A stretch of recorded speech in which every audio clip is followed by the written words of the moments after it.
Subscribe करें the forensic take channel को और एथिकल हैकिंग की वीडियोस को मिस ना करें।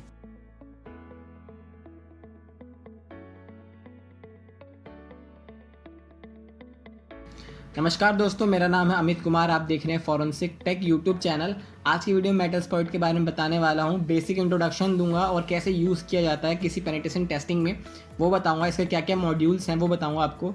तो वीडियो बेसिक होने वाली है, पर जब आप पेनिट्रेशन टेस्टिंग करेंगे, यानी कि आपने मेरा पेनिट्रेशन टेस्टिंग का पहला पार्ट अगर देखा नहीं है तो उसे जाके ज़रूर देख लेना, क्योंकि अगर हमने पहला पार्ट आपने देख लिया उसके बाद सेकंड पार्ट इस वीडियो में आपको समझ आ जाएगा कि हम सेकंड पार्ट के अंदर क्या करने वाले हैं, ठीक है, और कैसे कैसे क्या चीज़ें काम करती हैं। तो मेटास्प्लॉइट की सीरीज़ आएगी, मतलब आपको ये बताऊंगा कि कैसे ये काम करता है, कैसे हम इनकोडर से सब काम करते हैं, पोस्टग्रेसक्यूएल सब कुछ जो भी है वो सब आपको बताऊंगा, कैसे चलता है ये सब, और कैसे हम पेनिट्रेशन टेस्टिंग में इसका यूज़ कर सकते हैं वो भी मैं बताऊंगा, ठीक है। तो चलिए स्टार्ट करते हैं बिना किसी देरी के वीडियो। तो अगर आप यहाँ पे जाएंगे अपने ब्राउज़र, इसे क्या बोलते हैं, टैब में, यहाँ पे आपको एक पासवर्ड और मेटास्प्लॉइट का कहाँ है, एक्सप्लॉइट में आपको मिल जाएगा मेटास्प्लॉइट फ्रेमवर्क, ठीक है। तो यहाँ से आप इसे ओपन कर सकते हैं डायरेक्ट, अगर नहीं करना चाहते तो कमांड लाइन के थ्रू भी ओपन कर सकते हैं। अब बात कर लेते हैं भैया इसका जो भी मॉड्यूल है वो कहाँ आपको मिल जाएगा।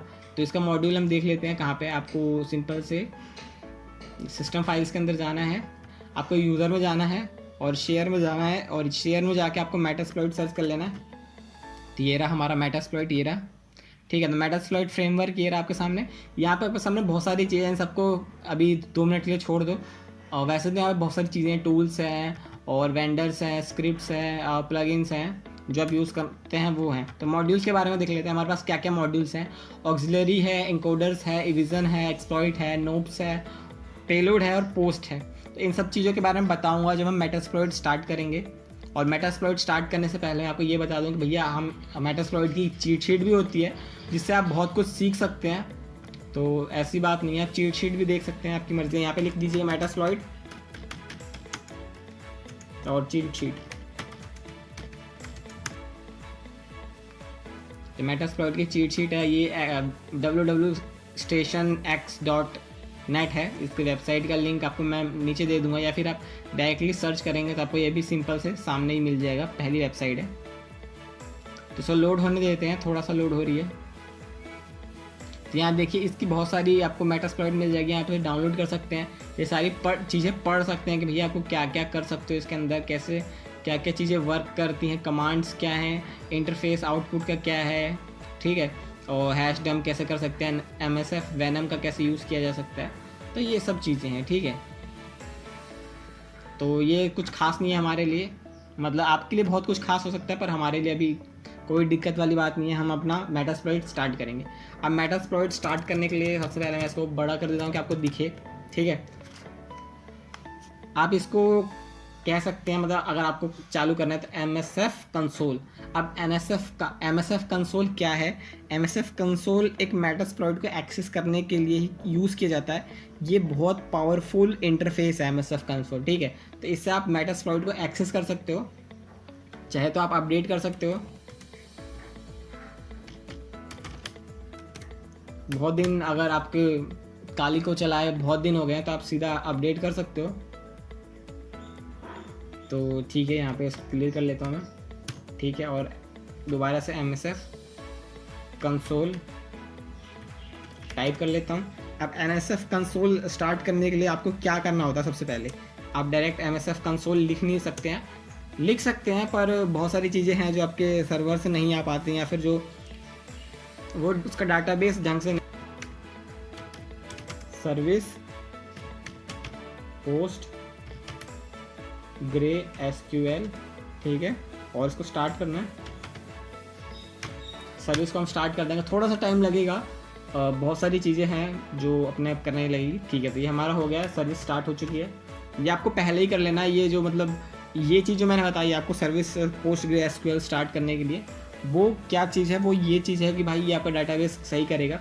और बड़े बड़े एथिकल हैकर्स को मैंने ये करते हुए देखा है। जब वो मेटास्प्लॉइट ओपन करते हैं तो मैंने खुद एक्सपीरियंस किया है, वो लोग ऐसा ही करते हैं। तो मैं आपको यही रिकमेंड करूँगा कि आप भी यही करिए। अभी आप बड़े नहीं हैं पर फिर भी आप ये कर सकते हैं।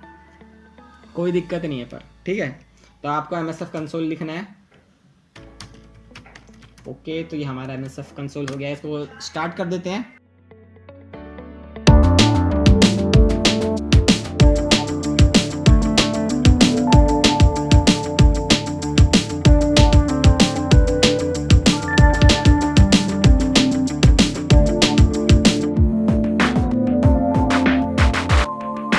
फ्रेमवर्क ओपन हो गया है, यहाँ पे MSF 6 भी लिखा आ गया और यहाँ देख सकते हैं इसका एक बैनर भी आ गया है, ठीक है। तो ये रहा उसका बैनर। अगर आपको बैनर नहीं चाहिए, सिंपल से मेटास्प्लॉइट का फ्रेमवर्क चाहिए आपको, तो आप उसके लिए भी कुछ कर सकते हैं। मैं आपको बता देता हूँ कैसे करना है।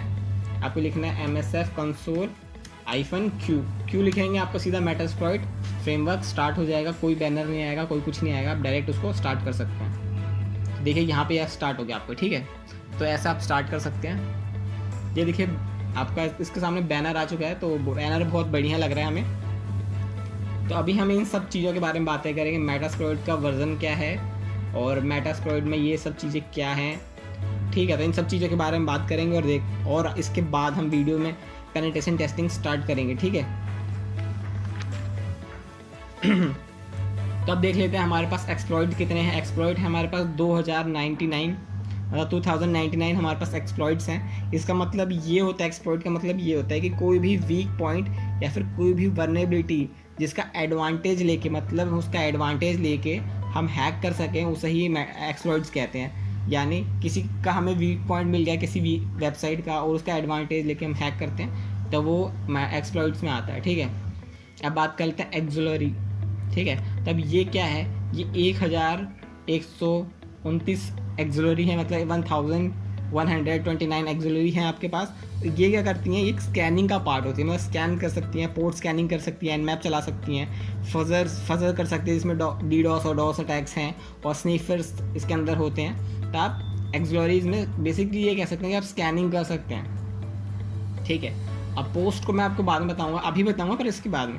अब यहाँ देख लीजिए पेलोड्स क्या है। तो पेलोड्स क्या है, पेलोड्स एक कोड होता है, किसी मतलब कह सकते हैं एक छोटा सा कोड होता है जो कि एक्सप्लॉइट के बाद यूज़ किया जाता है। मतलब कि आपने किसी चीज़ को एक्सप्लॉइट कर दिया है, ठीक है, उसकी वर्नेबिलिटी निकाल दिया, उसको हैक करने की कोशिश की, उसके अंदर घुस चुके हैं, तो आप क्या करेंगे, पेलोड इंजेक्ट करेंगे, एक छोटा सा कोड इंजेक्ट करेंगे जिससे कि आपको रिमोट एक्सेस मिल सके या फिर प्रिविलेज एस्केलेशन हो सके आपका। तो पेलोड वहाँ यूज़ होता है, ठीक है। अब बात कर रहे थे एनकोडर्स के बारे में। एनकोडर्स देखिए कितना है हमारे पास, 49 एनकोडर्स हैं।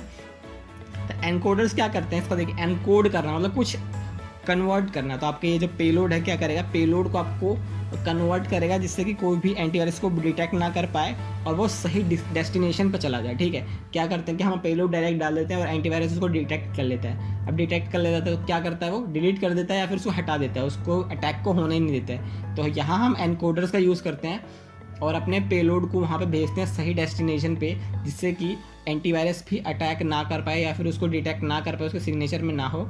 उस तरीके से इसको एनकोडर्स करते हैं, वहाँ पे जाता है, वो वहाँ पे सही डेस्टिनेशन पे पहुँचता है, वहाँ से हैक करना स्टार्ट होता है, ठीक है। मतलब ये रिमोट एक्सेस का, ठीक है। अब हमारे पास 3 चीज़ें और आ जाती हैं, पोस्ट है, नोब्स है और रिवीजन है। तो अब नोब्स के बारे में देख लेते हैं। नोब्स क्या है, नोब्स क्या करता है, पेलोड को मेंटेन करता है, मतलब पेलोड का साइज जो होता है उसको मेंटेन करता है और पेलोड को क्रैश होने से बचाता है, ठीक है। तो ये नोब्स का काम होता है, पेलोड को क्रैश होने से बचाना और पेलोड के साइज़ को कम रखना, ठीक है। तो मेंटेन करके रखना उसके साइज़ को। अब बात कर लेते हैं इविज़न के बारे में। इविज़न क्या चीज़ है, ये क्या करता है, बाईपास करता है एंटीवायरस को, मतलब कोई भी एंटीवायरस इसे पकड़ ना सके, डिटेक्ट ना कर सके, ठीक है। तो ये सिक्योरिटी डिवाइसेस, जैसे सिक्योरिटी डिवाइसेस होते हैं और एंटीवायरसेस होते हैं, तो क्या करते हैं वो इसको डिटेक्ट ना कर पाए, इस पेलोड को, इस एक्सप्लॉइट को, तो यहाँ वो इविज़न का काम करता है, ठीक है। इविज़न यहाँ काम करता है, बाईपास करने के लिए होता है एंटीवायरसेस को और हमारे सिक्योरिटी डिवाइसेस को, तो वहाँ पे इविज़न का काम होता है। अब लास्ट है हमारा पोस्ट है हमारा 357 और ये क्या, ये है किसी सिस्टम में एंट्री लेने के बाद उसके अंदर की डिटेल्ड इंफॉर्मेशन निकालना, ठीक है। तो हमने किसी को हैक कर लिया है, मतलब अब उसके अंदर की डिटेल इंफॉर्मेशन हमें निकालनी है और ज़्यादा इंफॉर्मेशन गैदरिंग करनी है, डिटेल्ड इंफॉर्मेशन गैदरिंग करनी है, तो ये सब उसके अंदर आता है, तो मेटास्प्लॉइट के अंदर।